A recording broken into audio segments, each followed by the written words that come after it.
Happy holidays, English 11 students. I'm so happy to be back with you this week. We have 4 weeks left before the end of the quarter. It's actually only 3.5 because the final week will only accept work up till that Wednesday, December 19th. So keep that in mind as you work and don't let yourself get behind. The essay, the literary analysis essay, is still open, so make sure you turn that in. Because it's 75 points, it's a big part of your grade, and I'd really like to see what you write. And then the curation project was due last week. If it seems complicated and overwhelming to you, please let me help you with it. It's really not. It's an easy assignment, and I'd like to see what you come up with. So if you haven't turned that in, please take a look at it and let me know if you need some help and get that turned in also. And then this week I want to start with my question for you to write at the bottom. Well, I guess I'm not starting, it's about in the middle here. But first we're going to study Mark Twain.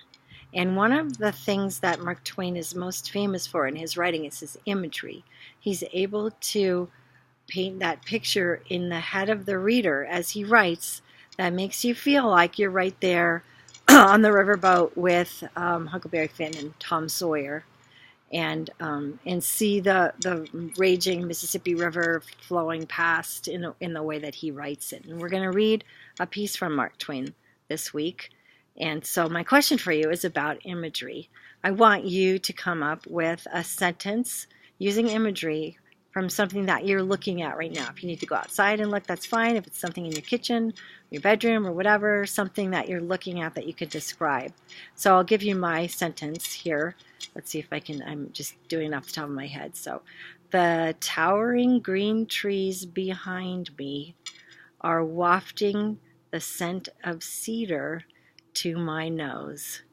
Okay, so I tried to bring you sight, sound. If I said they're whispering the scent of cedar to my nose, I would have been able to add sound even better, and then scent with that smell of cedar. So try and use as many of the physical senses as you can.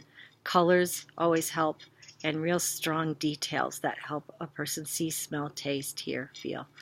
Feel meaning like roughness, texture under your hand or something like that. Okay, so I'll look forward to seeing what you come up with that. And then so we're going to read that Tom Sawyer, or it's not Tom Sawyer, it's Life on the Mississippi on Tuesday in class together at 11:45, so I hope to see you there for that. And then Wednesday there's an online discussion with Mark Twain's clever epigrams, the little sayings that he wrote that have become very famous. I hope you'll enjoy that.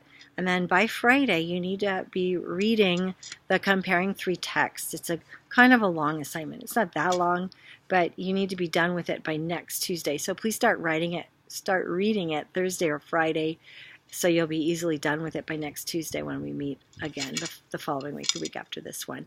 I think you'll enjoy reading it. It's a short story that's very short and pretty easy to read and kind of interesting. It makes you think. And then it's an article about hearts, and the heart of the hummingbird and the heart of the whale and the heart of the human, and it ties into the story, something that happens to the main character's heart in the story.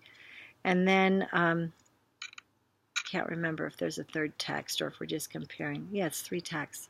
Shoot, I can't remember what the third one is. But anyway, we'll compare those 3 texts.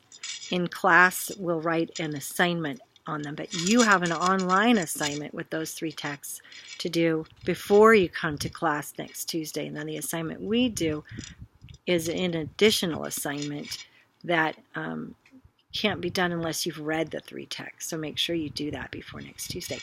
Okay, so you've got your question embedded earlier in this video, and glad to see you guys back, and can't wait to see you. Looking forward to seeing you on Tuesday at 11:45. Bye.